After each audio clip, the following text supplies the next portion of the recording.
Dark.fel, c'est le site dans lequel tu vas pour atterrir dans cette gigantesque base de données avec la majorité des plus grandes marketplaces dans le dark web. Le voici, Alphabay, le numéro 1 de marketplace dans le dark web, 10 fois plus grand que les légendaires Silk Road, avec plus de 400 000 visiteurs générant plus de 1 million de ventes par jour. Bien que banni par le département de la justice américaine en 2017, Alphabay refait surface l'année dernière plus fort que jamais, faisant surgir plein de questions.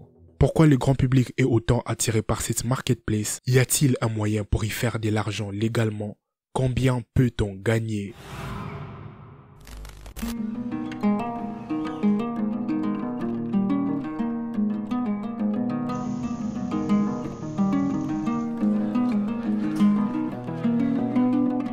Pour être honnête, comme tout autre marché dans les dark web, Alphabay fait toutes ses transactions à l'aide de la crypto-monnaie.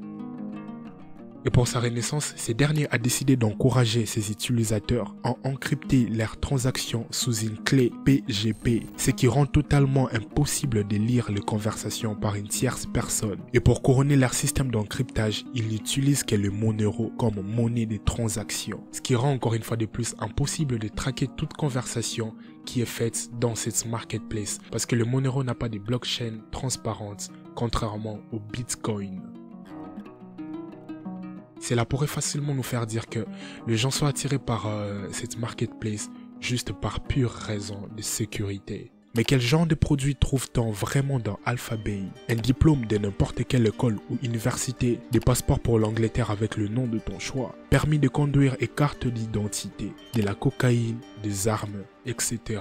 Le simple fait que cette marketplace arrive à produire 1 million de dollars en vente par jour prouve que la majorité de vendeurs qui se trouvent dans cette plateforme vraiment font une grosse tranche d'argent. Mais à mon humble avis, je ne pense pas que ce serait très recommandable pour toi de bâtir un vrai business à long terme sur cette marketplace parce que tu auras constamment l'inquiétude d'avoir la police derrière toi. Sans oublier que si la justice américaine a pu bannir ces sites internet en 2017, rien n'est garanti que ces sites internet va continuer à vivre jusqu'en 2025 par exemple, sans que les FBI puissent en faire quelque chose.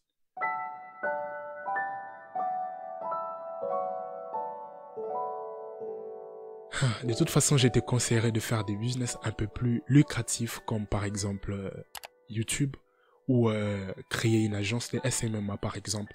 Ces business sont garantis parce qu'ils seront à long terme, tout en faisant de toi une personne développée dans la société.